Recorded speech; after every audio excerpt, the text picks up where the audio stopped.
آج کی شب میں قرآن عظیم کے 16 پارے مکمل ہو چکے ہیں۔ اللہ تبارک و تعالی بقیہ قرآن کے حصے کو صحیح تجوید سے پڑھنے اور آپ سب کو سماعت کرنے کی توفیق عطا فرمائے۔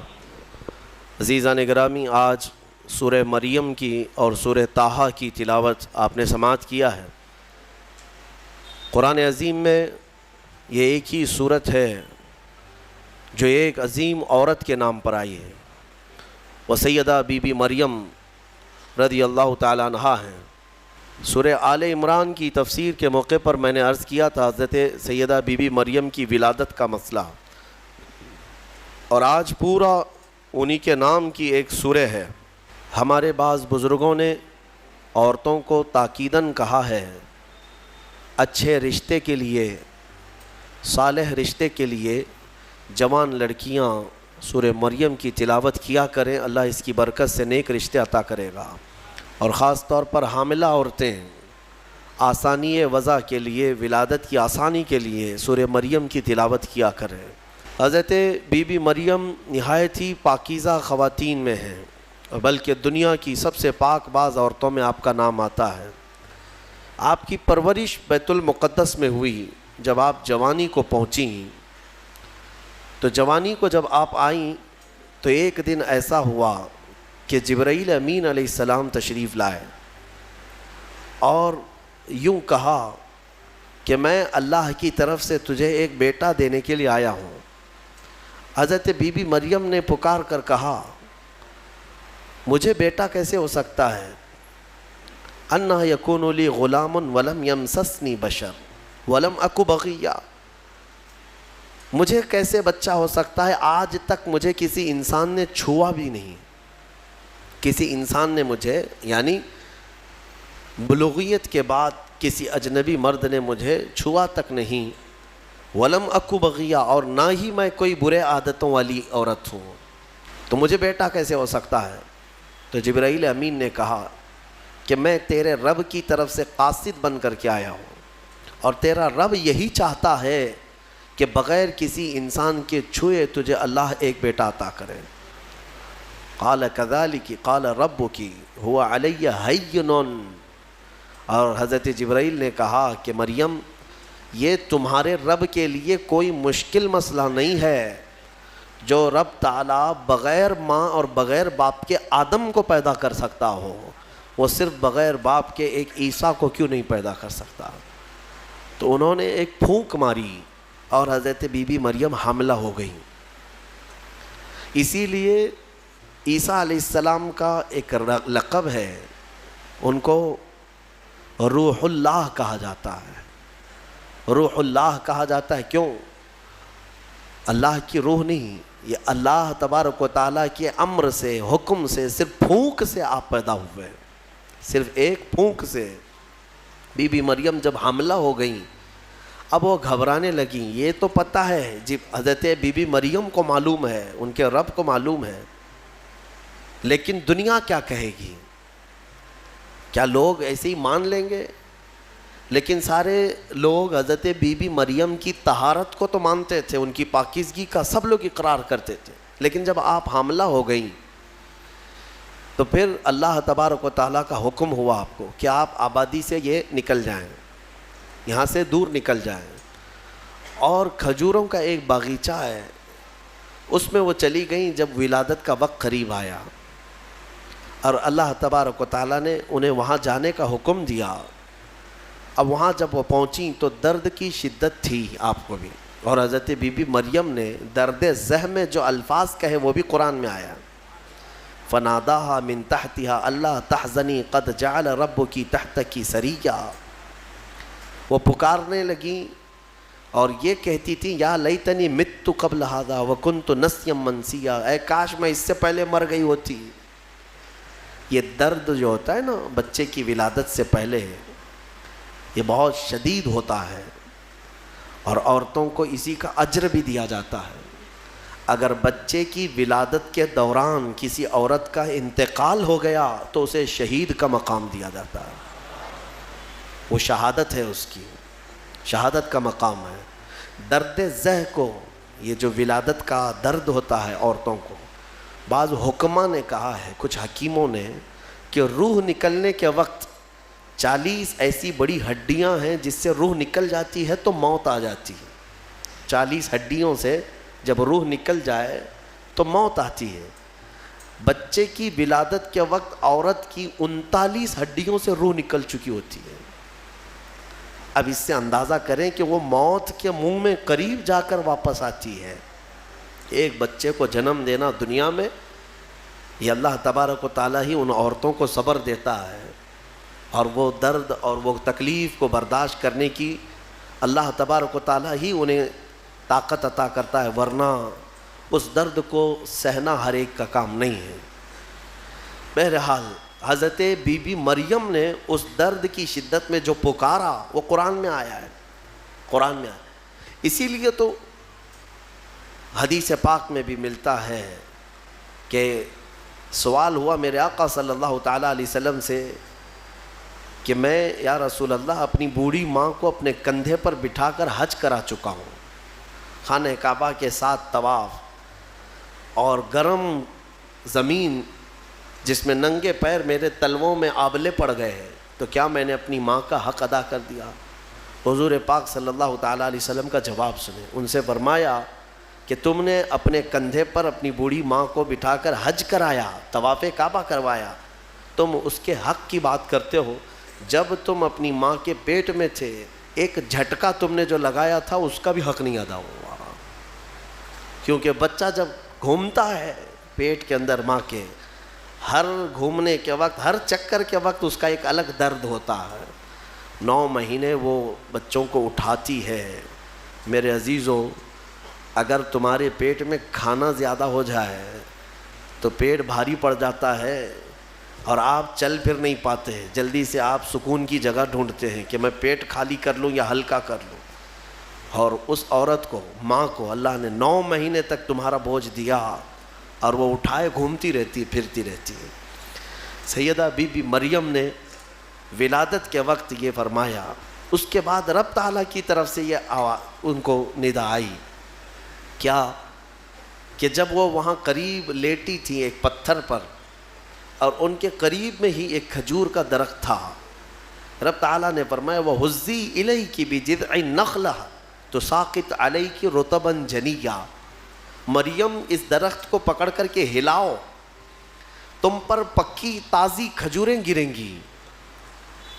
تو ولادت کا وقت ہے ان کا، عیسیٰ علیہ السلام کی پیدائش کا، اور حضرت بی بی مریم کو کھجور کا درخت ہلانے کا حکم ہوا.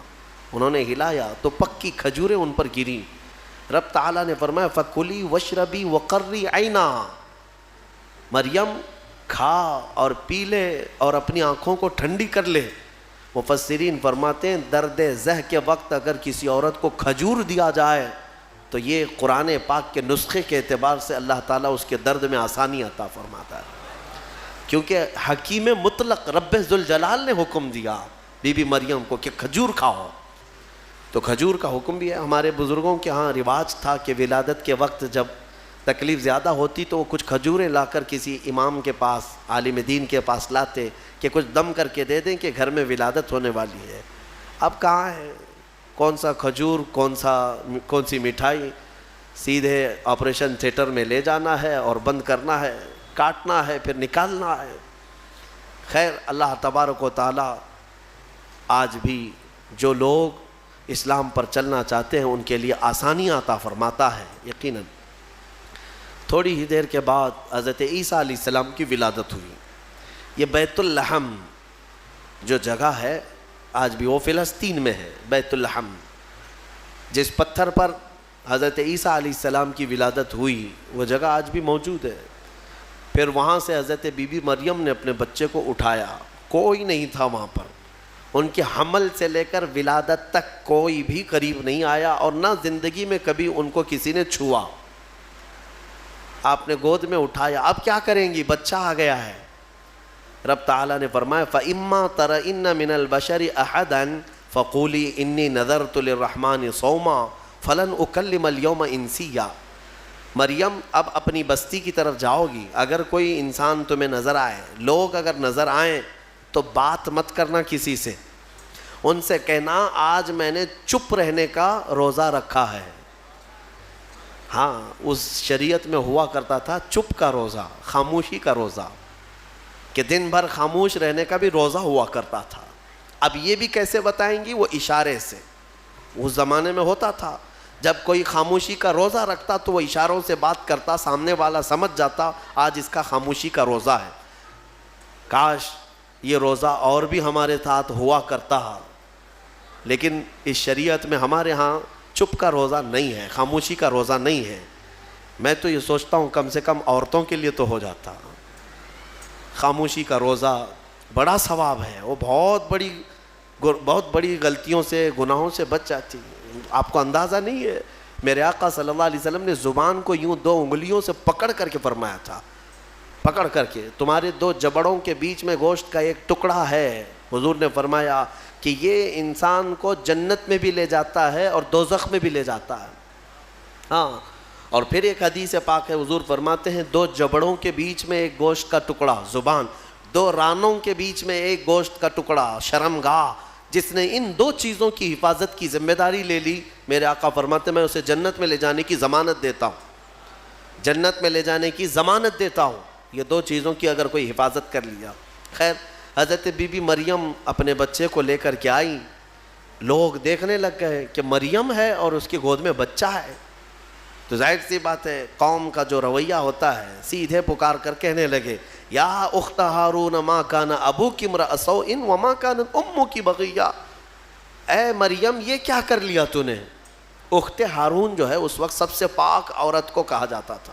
اخت ہارون لقب کے طور پر حضرت بی بی مریم کو انہوں نے پکارا.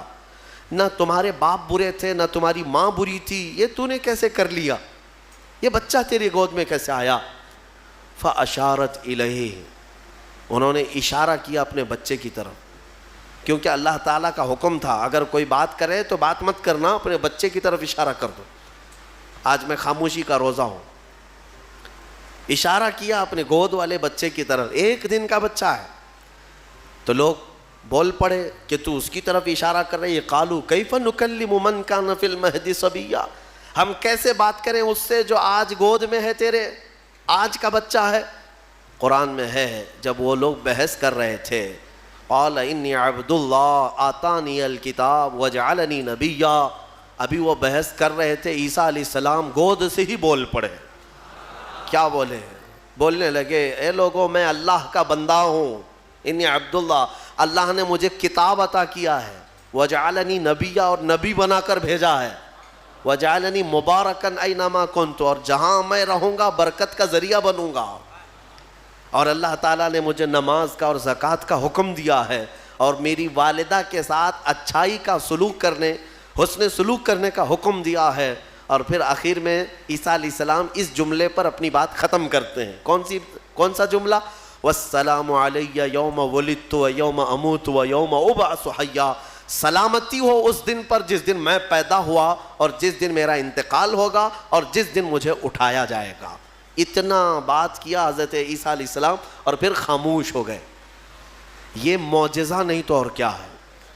گود کا آج کا بچہ اتنا وسیع انداز میں بول پڑا، تبھی جا کر کے قوم کی زبان چپ ہو گئی کہ یہ جو آیا ہے مریم کی گود میں یہ کوئی معمولی چیز نہیں ہے. ظاہر سی بات ہے جب رب تبارک و تعالیٰ کسی چیز کو بھیجتا ہے تو نشانیوں کے ساتھ بھیجتا ہے. اب جتنے تھے وہ مان تو گئے کہ بی بی مریم کو کسی نے چھوا نہیں، یہ سچی ہے.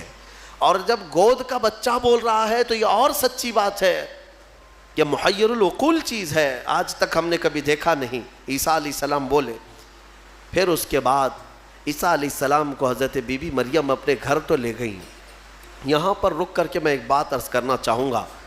حضرت عیسیٰ علیہ السلام نے جو جملہ کہا وہ یہ ہے کہ جس دن میں پیدا ہوا اس دن سلامتی ہو، یعنی نبی جس دن پیدا ہوتے ہیں وہ سلامتی والا دن ہوتا ہے. عیسیٰ علیہ السلام کی پیدائش کا دن سلامتی والا ہے تو 12 ربیع الاول کیوں نہیں سلامتی والا ہے؟ یہ قرآن کا حکم ہے.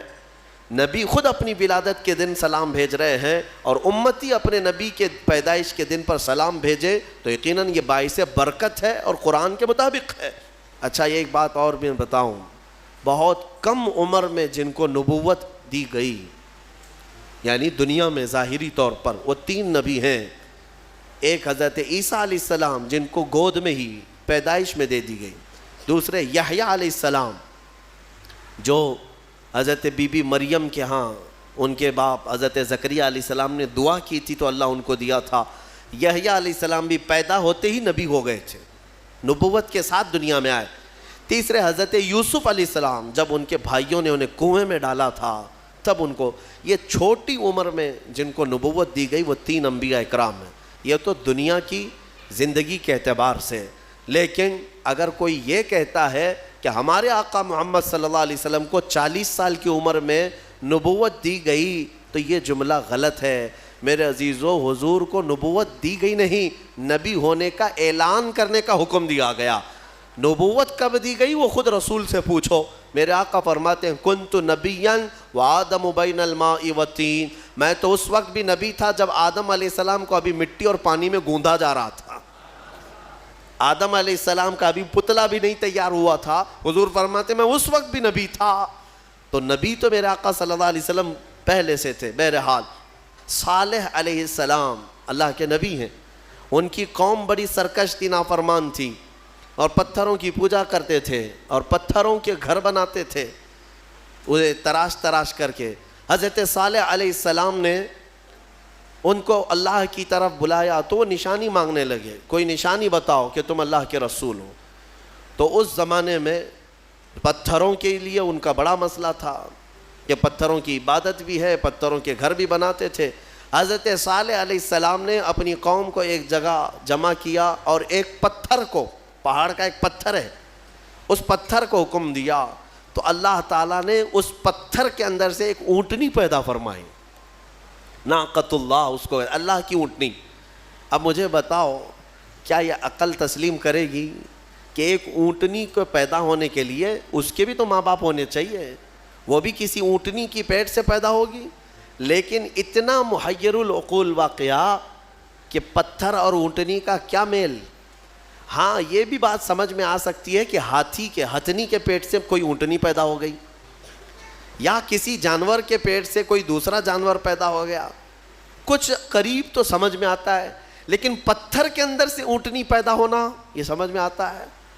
اللہ تبارک و تعالیٰ جب اپنی نشانیاں دکھانا چاہتا ہے تو اسی طرح کی معجزے اپنے نبیوں کو دیتا ہے اور ظاہر کرتا ہے تاکہ لوگ ان اللہ کے نبیوں کی حقانیت کو تسلیم کریں.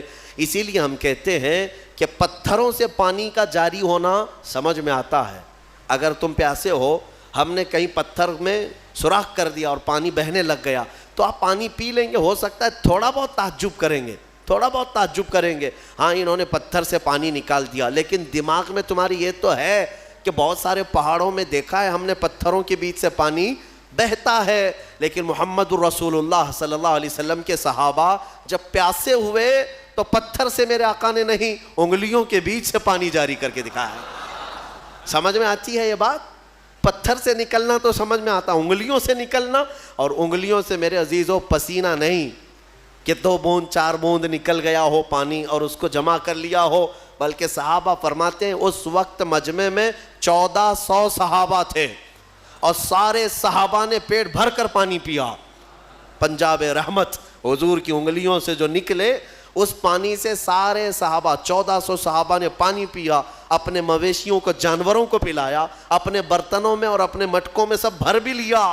اور صحابی فرماتے ہیں اس وقت اگر ہم 10,000 بھی ہوتے تو وہ پانی کم نہ ہوتا، اس سے زیادہ کی تعداد بھی ہو.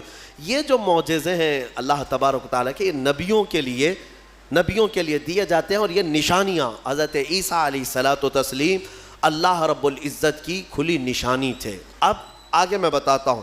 ایک تو ان کی پیدائش ہی نشانی ہے، ان کی ولادت ہی ایک نشانی ہے.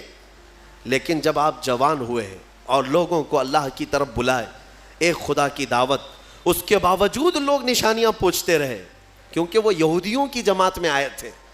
بنی اسرائیل میں حضرت عیسیٰ علیہ السلام پیدا ہوئے، اس وقت یہودی تھے اور یہودی نافرمان قوم، اکثر نبیوں کو جھٹلایا کرتے، یہاں تک کہ نبیوں کا قتل بھی کرنے میں ان کا بڑا ہاتھ رہا ہے. یہودیوں نے تقریباً 10,000 نبیوں کو قتل کیا ہے. ہاں ہم اللہ کے نبیوں کو, قرآن صاف کہتا ہے وَيَقْتُلُونَ النَّبِيِّينَ بِغَيْرِ حَقٍّ وَيَقْتُلُونَ الْأَنْبِيَاءَ بِغَيْرِ حَقٍّ. ناحق یہ نبیوں کو قتل کیا کرتے تھے یہ یہودی, کیونکہ ان کی طبیعت کا اگر مسئلہ نہیں ملتا تو نبی کو مار دیتے. ان کو اپنی طبیعت کا مسئلہ چاہیے ہوتا, شریعت ان کو ویسی چاہیے جیسا وہ چاہیں. انبیاء کرام علیہ السلام کوئی کمپرومائز کرنے کے لیے نہیں آتے, وہ حق کے داعی ہوتے ہیں. بہرحال حضرت عیسیٰ علیہ السلام جب جوان ہوئے تو آپ کو پھر سے نشانیاں پوچھی گئیں کہ آپ اللہ کے رسول ہیں, آپ اللہ کے نبی ہیں, کوئی نشانی.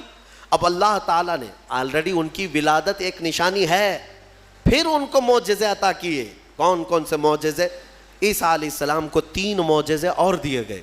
3 معجزے وہ کیا تھے؟ عیسیٰ علیہ السلام خود اپنی زبان میں فرماتے ہیں, جس کو قرآن میں اللہ تبارک و تعالیٰ نے بیان فرمایا. کیا ہے؟ احیی الموتى باذن اللہ ابرئ الاکمہ والابرص واحیی الموتى باذن اللہ. اور ایک ہے وانبئکم بما تاکلون وما تدخرون فی بیوتکم. 3 معجزے.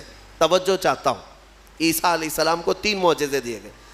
پہلا معجزہ, کوڑ کی بیماری والے, سفید داغ والے کوئی بھی بیمار آئیں, عیسیٰ علیہ السلام اپنا ہاتھ رکھتے تو صحیح ہو جاتا. ابرئ الاکمہ والابرص, کوڑ والا, سفید داغ والا, یہ بیمار اگر حضرت عیسیٰ علیہ السلام کے پاس آتا تو آپ اس کو ہاتھ پھیر دیتے تو اس کی بیماری ختم ہو جاتی. دوسرا معجزہ وَأُحْيِي الْمَوْتَى بِإِذْنِ اللَّهِ, کہتے ہیں کہ میں مردوں کو اللہ کے حکم سے زندہ کر دیتا ہوں. عیسیٰ علیہ السلام فرما رہے ہیں.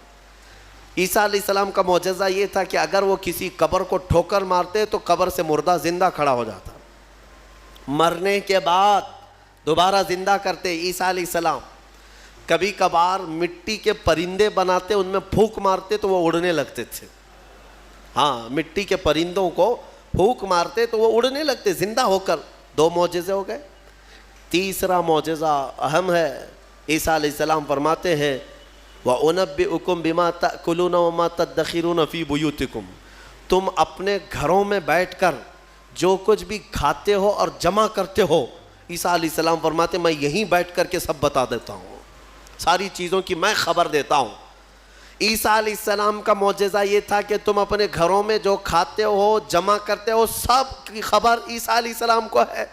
یہ ظالم نادان جو میرے نبی کے علم غیب کا انکار کرتے, قرآن پڑھا بھی ہے کہ نہیں پڑھا؟ عیسیٰ علیہ السلام جو بنی اسرائیل کے نبی ہیں, جو بعد میں حضور کی امت میں آئیں گے آسمانوں سے, اور آئیں گے حضور کی امت, حضور پاک صلی اللہ تعالیٰ علیہ وسلم کی امت میں رہیں گے. اب اندازہ کرو, انہیں اللہ تعالیٰ نے اتنا علم غیب دیا, تو کیا میرے رسول کو غیب کا علم نہیں ہوگا؟ ہمارا تو عقیدہ یہی ہے, ہمارا موقف یہی ہے. میرے آقا مدینے میں ہو کر ہماری مسجد کا بھی ملاحظہ فرما رہے ہیں.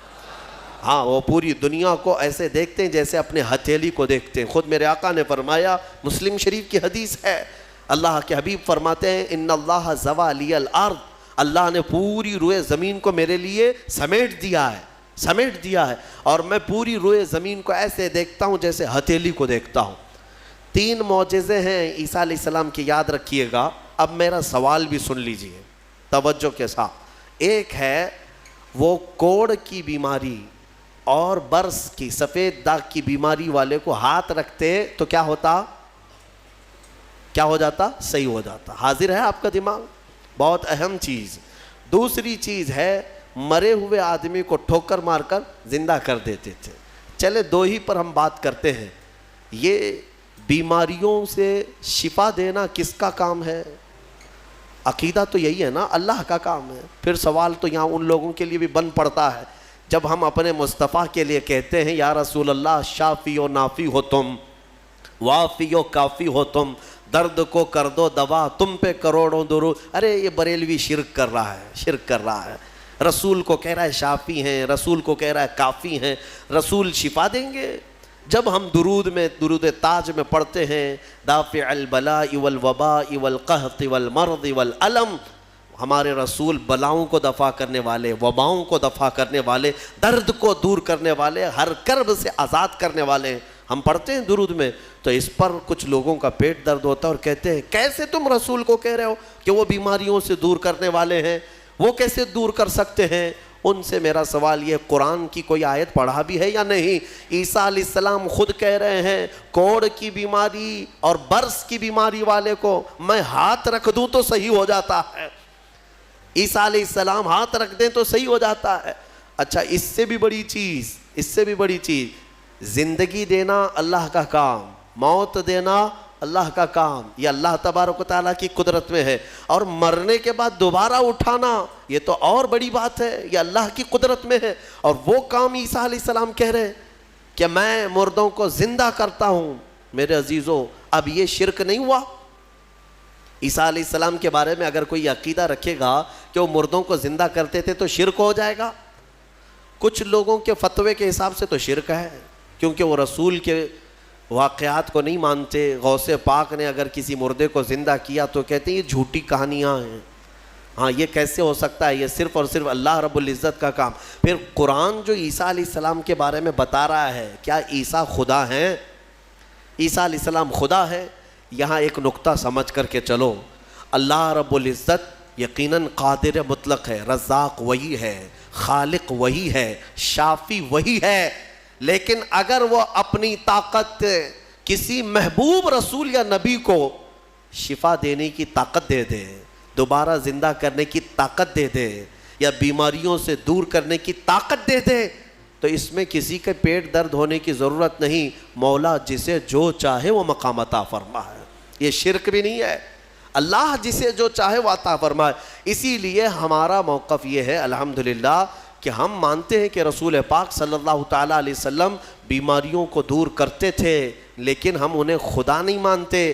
جیسے عیسیٰ علیہ السلام اللہ کی عطا سے بیماروں کو شفا کرتے تھے، میرے مصطفیٰ بھی اللہ کی عطا سے بیماروں کو شفا کرتے ہیں، اور اسی لیے ہم مانگتے بھی ہیں میرے آقا کی بارگاہ میں، ہمیں بزرگوں نے سکھایا ہے۔ بلکہ ایک حدیث بھی میں آپ کو بتا دوں، ایک صحابی آئے اور ان کے بھائی کا پیٹ درد کر رہا تھا، بہت تکلیف تھی، حضور کے پاس آئے، کہا یا رسول اللہ میرے بھائی کا پیٹ بہت درد کر رہا ہے۔ ڈاکٹر نہیں تھا کیا مدینے میں؟ کوئی طبیب نہیں تھا، وہ صحابی حضور کے پاس کیوں آئے؟ اس لیے کہ صحابہ کو معلوم تھا کہ یہ شفا خانہ ہے، یہاں سے جو حکم ہوگا اس میں شفا ہے۔ حضور اکرم صلی اللہ تعالیٰ علیہ وسلم نے فرمایا جاؤ اپنے بھائی کو شہد چٹاؤ، اسقیہ عسلا، اسے شہد چٹاؤ۔ وہ گئے، شہد چٹایا تو جلاب لگ گئے، یعنی بہت زیادہ لوز موشن شروع ہو گئے۔ وہ دوسرے دن بھاگے بھاگے آئے، کہا میں نے تو کل شہد چٹایا لیکن وہ زیادہ اس کا درد بڑھ گیا اور موشن شروع ہو گئے، یعنی جلاب ہو گئے، دست آ رہے۔ تو حضور پاک صلی اللہ علیہ وسلم نے دوسرے دن پھر کیا دوا فرمائی؟ کہا اسقیہ عسلا، جاؤ اس کو پھر شہد چٹاؤ، پھر سے شہد چٹاؤ۔ ایک دوا سے اگر فائدہ نہ ہو تو آپ پھینک دیں گے۔ اور وہ صحابی دوسرے دن پھر گئے، اپنے بھائی کو کہا آج پھر شہد کھاؤ۔ پھر انہوں نے شہد کھایا تو آج تو ایسا ہوا کہ ان کا بستر خراب ہو گیا، اٹھنے بیٹھنے کی طاقت نہیں تھی، اتنے زیادہ دست ہونے لگی۔ شہد جیسی کھا رہے بڑھتا جا رہا ہے، بڑھتا جا رہا ہے۔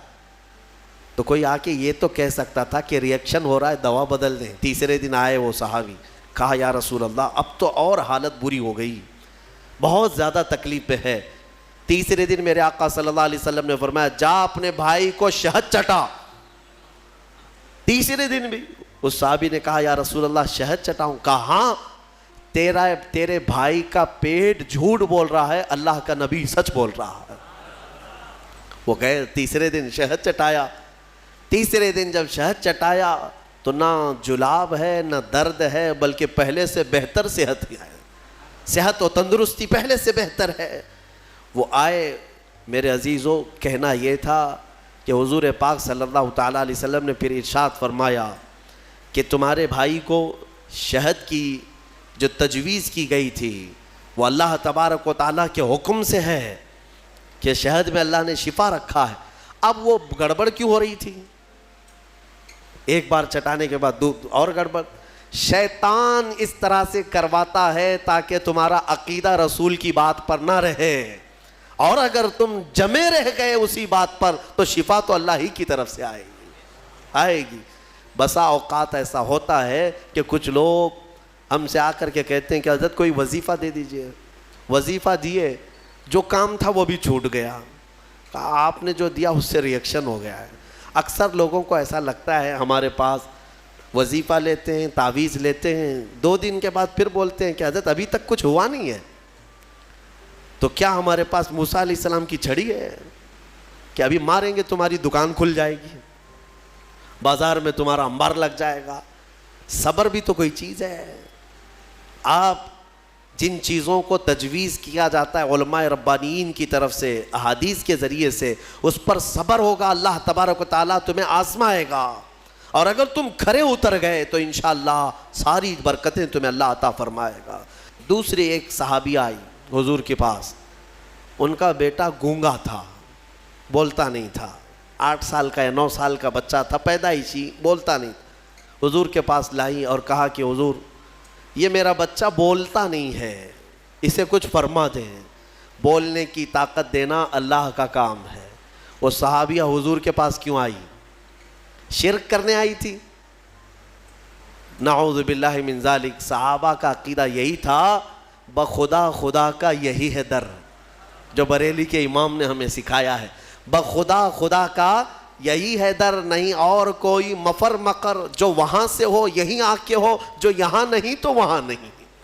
ہاں وہ آئی اور حضور کے پاس لے آئی. حضور پاک صلی اللہ تعالیٰ علیہ وسلم نے ان کو سامنے بٹھایا, بچہ سامنے آیا. رسول کریم صلی اللہ تعالیٰ علیہ وسلم نے اس بچے کا نام لے کر کے کہا کہ قل من انا, اے بچے بول میں کون ہوں. سوال حضور نے فرمایا, وہ گونگا پیدائشی بول پڑا, اشہد انک محمد رسول اللہ, میں گواہی دیتا ہوں کہ آپ محمد اللہ کے رسول ہیں. مجھے بتاؤ, اسی لیے ہمارے امام اعلی حضرت فاضل بریلوی رضی اللہ تعالیٰ عنہ نے فرمایا ہے, آنکھ عطا کیجئے اس میں ضیاء دیجئے, جلوہ قریب آ گیا تم پہ کروڑوں درود. ہم مانگتے حضور کی بارگاہ میں ہیں تو یہ صحابہ کا ہی عقیدہ ہے. میرے عزیزوں, میں نے عیسیٰ علیہ الصلوۃ والتسلیم کے ان واقعات سے یہ ثابت کرنے کی کوشش کی ہے کہ الحمدللہ اہل سنت و جماعت کا جو موقف ہے وہ قرآن و حدیث کے مطابق ہے. کوئی گمراہ نہ ہو اور نہ ہی گمراہیوں میں آئے, الحمدللہ. اب میں یہاں پر بات ختم کرتا ہوں تفسیر کو. عیسیٰ علیہ السلام کے ان معجزوں کو دیکھ کر بہت سے ایمان بھی لائے, بہت سے ایمان بھی لائے, اور آپ کی ایک جماعت بڑھتی گئی. آپ کے 4 شاگرد مشہور ہوئے. ویسے آپ کے جو حواریین ہیں, جو اصحاب ہیں, جو آپ کے صحابہ تھے, ان کو حواریین کہا جاتا ہے. وہ 12 لوگ تھے. ان 12 میں 4 مشہور ہیں جن کے ناموں سے انجیل ہے آج بھی. متی, لوقا, یوحنا, مرقس, یہ عربی نام ہے. ان کو انگلش میں الگ الگ کہا جاتا ہے, جان, میتھیو. یہ جو بائبل میتھیو, بائبل جان, یہ سب جو ہیں انہی 4 شاگردوں کے نام ہیں. عیسیٰ علیہ السلام کے بڑے فرمانبردار, بڑے وفادار تھے, اور انہی صحابہ سے ان کا دین پھیلا. مذہب عیسائیت, یا جس کو آپ یہ سمجھ لیں عیسیٰ علیہ السلام کا جو دین تھا وہ دین اسلام کے عقائد سے مختلف نہیں تھا. اس دین میں بھی اللہ کو ایک مانا جاتا, اور عیسیٰ علیہ السلام کو اللہ کا بندہ اور ان کا رسول, اللہ کا رسول. یہ دین اسی طرح چلتا رہا اور اسی کی تبلیغ بھی ہوتی رہی. لیکن یہودیوں کو یہ بات نہ بھائی. یہودی اس وقت سے عیسیٰ علیہ السلام پر الزام لگاتے تھے, ان کی ماں کو گالیاں دیتے تھے. عیسیٰ علیہ السلام کا ایک وقت ایسا بھی آیا کہ یہودیوں کے نرغے میں, کیونکہ یہودی بڑے ہی فتین اور پلان کرنے والے, منصوبہ کرنے والے لوگ, عیسیٰ علیہ السلام کے قتل کا منصوبہ بنا لیا.